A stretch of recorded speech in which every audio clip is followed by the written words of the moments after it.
hello गति को सनाम को सगुन जहार मसीदा ऑफिशियल यूट्यूब चैनल रे आपे सनाम को सगुन अतंग दाराम तबे गति को तेहिं दिन रे आपे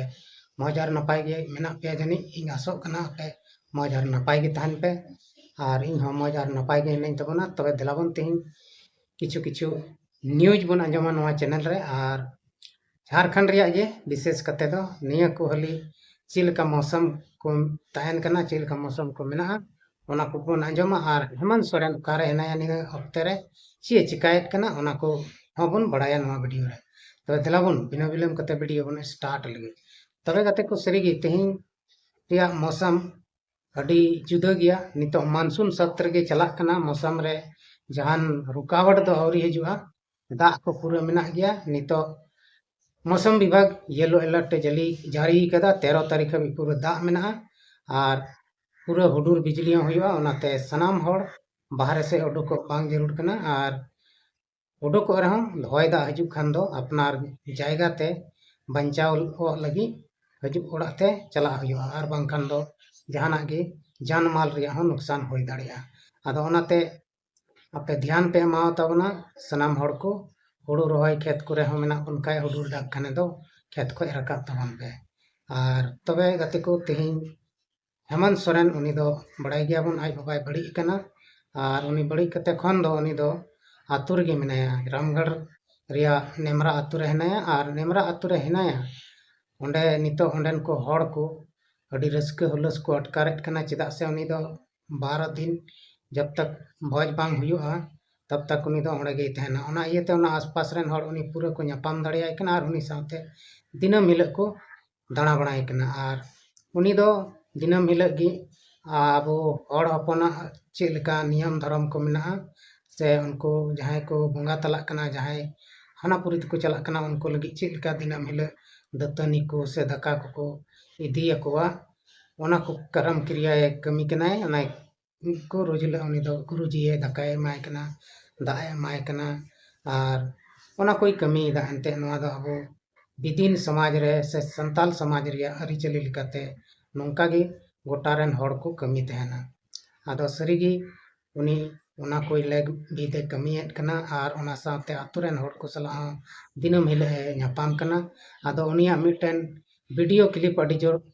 वायरल कानतिया मिटन वीडियो जहां दो उनी एकेन जंगा कते खेत ते चलाक कना और खेत रे ओंडे आयमा हड़े ᱧᱟᱯᱟᱢ एकवा और ᱧᱟᱯᱟᱢ कते उनको सला गपाल मरा कना और उनको वा हाल चाले बड़ाई जों कना जे किसान से खेतीहार हड़ को निया को वक्ते रे ची को दुख से समस्या मेना तकवा ओना को उनी बड़ाई रिया कुरुमुटुयत कना आदो सरीगी बड़ाई हो लगती कान गया तेहिं हबी पसे हेमंत सोरेन नुना समय अतु रे दो बाय एम का तहना मेनखान नुई दो तेहिं आया अतु रे अडी दिन ए तहैना और नितो 15-16 तारीख हबी दो तहन गया ना और उनी पूरी अतु हड़ को सला निते घुल मिल कना और खेत को से दाणा बनाय कना अपन उनिया वीडियो क्लिप ना इन लगाव तबना ओना हबन नेला और नेल कते बन बड़ाया जे सरीगे हेमंत सोरेन दो मिटन लटू नेता हो कना साथे एकेन ओना मतो दो बांग उनी दो खेतीहार हड़ को सला से किसान को सला जो पड़ा मिनाया जमीन से जुड़ा हुआ नेता कना आदो अडी रस्करिया कथा कना जे अबुरन मुख्यमंत्री जहां दो नितो लसट करे फेड़ कते हड़ा सुख दुख रे बड़ाई जों कना और बड़ाई लिखान गे उनी ओना रिया जहान तकलीफ मेना खा ओना रिया पहल से ओना रिया उपाय उडुक दाड़िया आदो गति को आबो हो उनी सा संगे गपाल मारा लगे मौका बन नाम कदा और नोआ मौका आलुबन बगदा चुआ मा आलुबन हिड़िंग मा और उनी सला ᱧᱟᱯᱟᱢ कते आपे तीना हड़ पे ᱧᱟᱯᱟम कना अपनारा दुख सुख सरी लई सदराय तबन पे और नोंकाते उनी दो जमने बुझाव नाम जे आतु देहात रेन हड़ को तीना मुश्किल से तीना कष्ट रे को तहनक कना ओना को ये बुझाव नाम मा और आतु देहात रेन से किसान को लगी उनी जहाना योजना से भाले योजना एमक मा और नोंकाते अब हड़ हपन लाहा से बन रकाब दाड़िया मा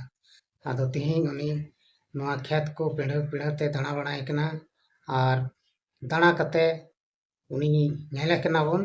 ᱚᱸᱰᱮ ᱫᱚ ᱚᱠᱚᱭ ᱵᱚᱰᱤᱜᱟर्ᱰ ᱦᱚᱸ ᱵᱟᱵᱚᱱ ᱧᱮᱞ ᱧᱟᱢᱮᱫ ᱠᱚᱣᱟ, ᱟᱡ ᱮᱥᱠᱟᱨ ᱜᱮ ᱢᱮᱱᱟᱭᱟ, ᱮᱱᱛᱮ ᱚᱲᱟᱜ ᱨᱮ ᱦᱮᱱᱟᱭᱟ,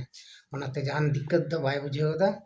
ᱟᱨ ᱩᱱᱤ ᱨᱮᱱ ᱵᱚᱰᱤᱜᱟर्ड ᱞᱮᱠᱟ ᱢᱟ ᱟᱛᱳ ᱠᱚᱨᱮᱱ ᱦᱚᱲ ᱜᱮ ᱢᱮᱱᱟᱜ ᱠᱚ ᱟᱭᱢᱟ ᱰᱷᱮᱨ,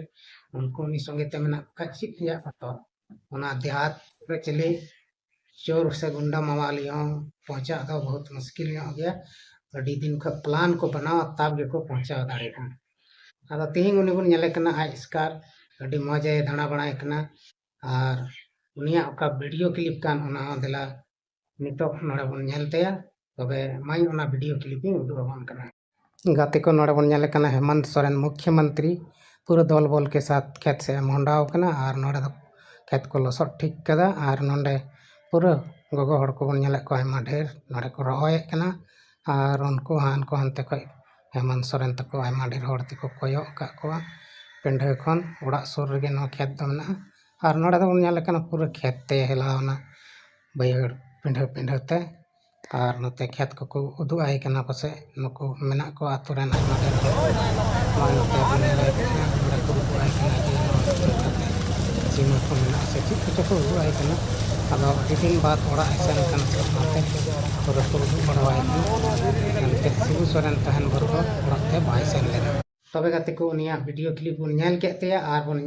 बुझाव नामे कान गया जे हेमंत सोरेन नेले कना बुन चातम छतार कते खेत ओड़ा खने उडुक कना और उनी साथे हानते नाते बुन नेले को आतुरेन हड़ को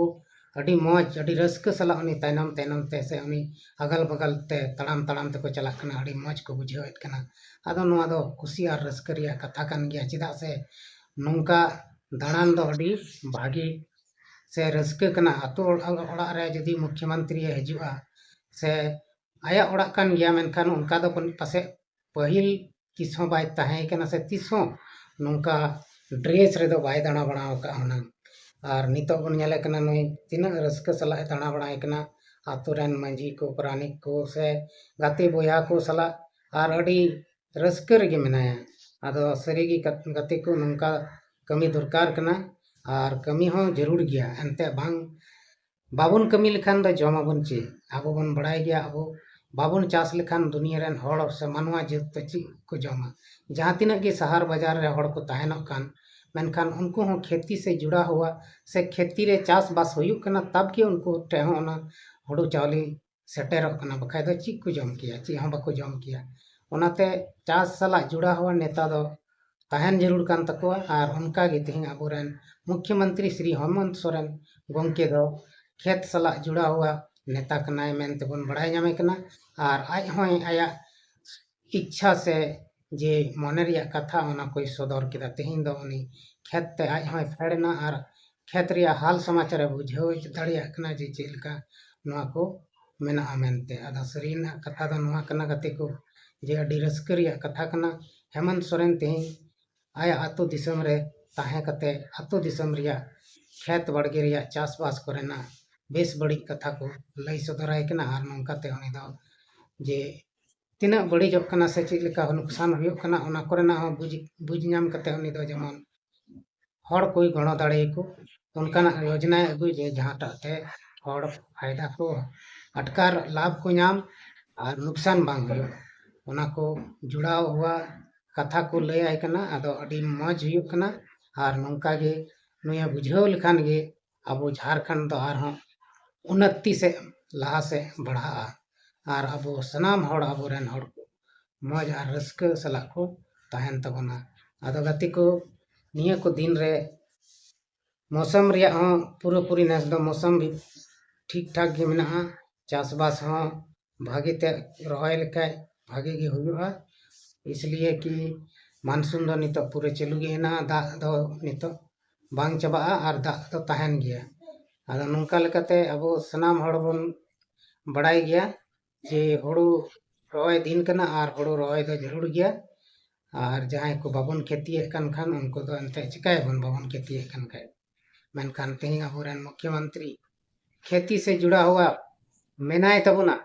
और नेले कना बुन खेत करे आय दाणा बनाय कना अवसरे नाम कदा मौकाय नाम कदा और हुनांग आबो बन बड़ाय दाड़ेया शिबू सोरेन गे उनी दो पसेने आतु ते दो इदी किदिया पसे दो तिस हों बाय सेन बड़ाव कान तहना और उनी गुरुजी बोंगा तलायन रहोय आयरन हपन खेत रेन किसाण को से चासी हड़ को सावे जुड़ाव किदिया और जुड़ाव कते ᱧᱟᱯᱟᱢ हᱚᱪᱚ किदिया और खेत रे फेड़ किदिया जुदी शिबू सोरेन आज बाय बुंगा तला लेनखान हुनांग बाय सेन को खेत से आतो ओड़ा से दो आदो ओनाते शिबू सोरेना अडी मरांग गुण मेना तेया और उनिया नोआ गुण पुन दो तिसों बांग चाबा दाड़िया जायजुग तहना जब तक धरती तहना मानवा को तहना उन हबी उनिया